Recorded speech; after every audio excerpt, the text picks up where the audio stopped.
The Napoleonic Wars marked an era of great upheaval and transformation in Europe, and Italy was no exception.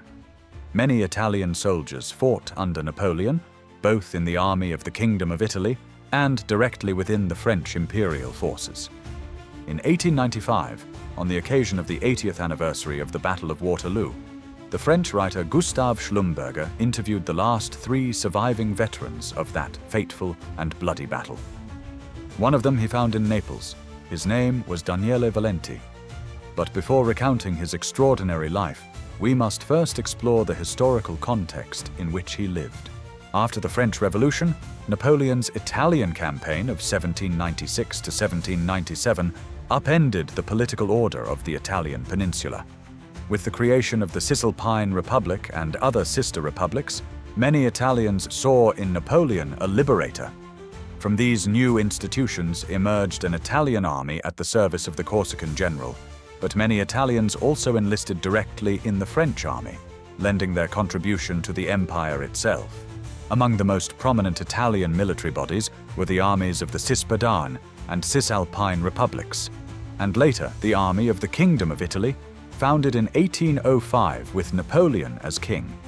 Italian soldiers were trained to strict French standards and wore uniforms modeled after the French style, but adapted with Italian colors and symbols. At the same time, many Italians served within the French Imperial army, distinguishing themselves in combat. In many cases, they were fully integrated into French regiments, fighting side by side with soldiers from across Europe. Italian soldiers fought in nearly all Napoleonic campaigns, demonstrating courage and dedication.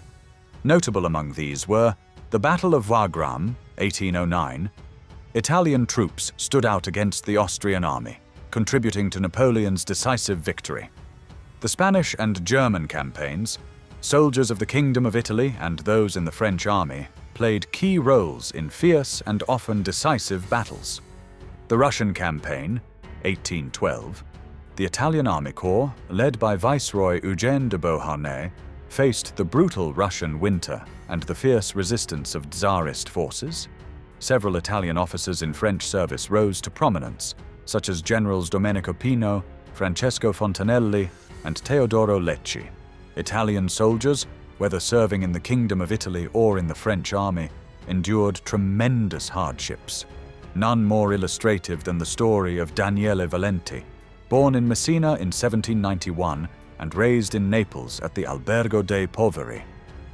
In 1707, he was drafted into the Imperial Army with the rank of corporal and served as a cavalry trumpeter.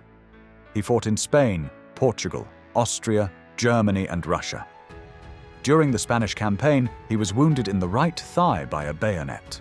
After returning to Italy, he participated in the arrest of Pope Pius VII, who had refused to approve Napoleon's second marriage. In Russia, he witnessed the catastrophic fire that consumed Moscow, and during the retreat, his right leg froze from exposure. He later fought in the Battle of Waterloo. After the defeat, he managed to return to Naples on foot, where he spent the rest of his life. He was awarded the St. Helena Medal, which he proudly wore for the remainder of his days, pinned to the end of a faded ribbon. Having left military service, Daniele turned to selling matches on the streets of Naples. Each day he would walk several kilometers in search of customers. In 1895, he was arrested for threatening one of his competitors with a knife. The judge, moved by his advanced age and storied past, granted his release. The meager income from his humble trade was also used to care for his 98-year-old sister. The exact date of Daniele's death is unknown, but given his remarkable longevity, he likely passed away between the late 19th and early 20th centuries, becoming one of the longest living veterans of the Napoleonic Wars. Gustave later published the interview in his book Dernier Soldat de Napoléon, released in Paris in 1905.